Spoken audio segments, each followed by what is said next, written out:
అమ్మా నాన్న వెళ్ళొస్తాం. అదేంటమ్మా మీరు నిన్ననే వచ్చారు, నాతో ఉన్నట్టే లేదు, అప్పుడే వెళ్తానంటారేంటి? ఓ 2 రోజులు ఉండేలండి.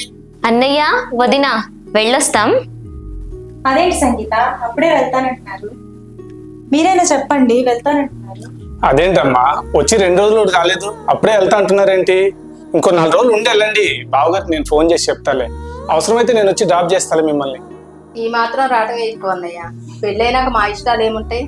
బావగారు రమ్మంటే రావాలి, పొమ్మంటే పోవాలి. ఒక్క రోజు కోసమే 100 పర్మిషన్స్ తీసుకొని ఇంట్లో రేపటికి ఎల్లుండికి సరిపడా వంటలు వార్పులు పనులంతా చక్కబెట్టుకొని వచ్చాం.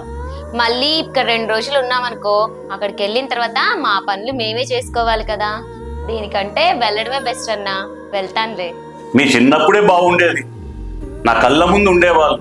ఇప్పుడు పట్టుమని 10 నిమిషాలు మాట్లాడదామంటే వీలు కావట్లేదమ్మా. కళ్ళారా చూసుకోలేకపోతున్నాను. పెళ్ళైన ప్రతి ఆడపిల్ల జీవితంలో ఇది సాధ్యమే కదా నాన్న. వెళ్ళాలి, వెళ్ళక తప్పదు. వెళ్ళొద్దమ్మా. ఆడపిల్ల పుట్టగానే పరాయిదైపోతుందమ్మా. ఇప్పుడు అంతదాకా ఎందుకు? మేము వచ్చి 2 రోజులు ఉండలేదని మీరు బాధపడుతున్నారు. వదిన పుట్టింటికి వెళ్ళి ఎప్పుడైనా 4 రోజులు ఉండొచ్చిందా చెప్పండి? అయినా ఆడపిల్ల సొంతంగా నిర్ణయాలు తీసుకునేంత స్వేచ్ఛ ఎక్కడుందమ్మా? ఎప్పుడు వేరొకరి ఆజమాయిషి మీద, వేరొకరి నిర్ణయాలకు అనుగుణంగా నడుచుకోవాల్సిందే. నిన్న నువ్వు, ఈరోజు నేను, రేపు మా పిల్లలు, ఎవరికైనా తప్పదు, వెళ్ళాల్సిందే కదా. వెళ్ళొస్తామమ్మా.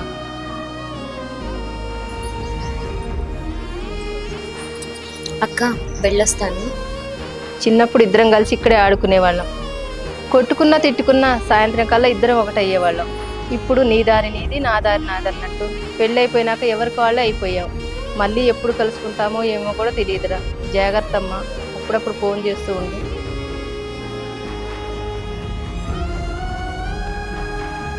అక్క చెల్లెలి బంధం చాలా విచిత్రమైనది కదా.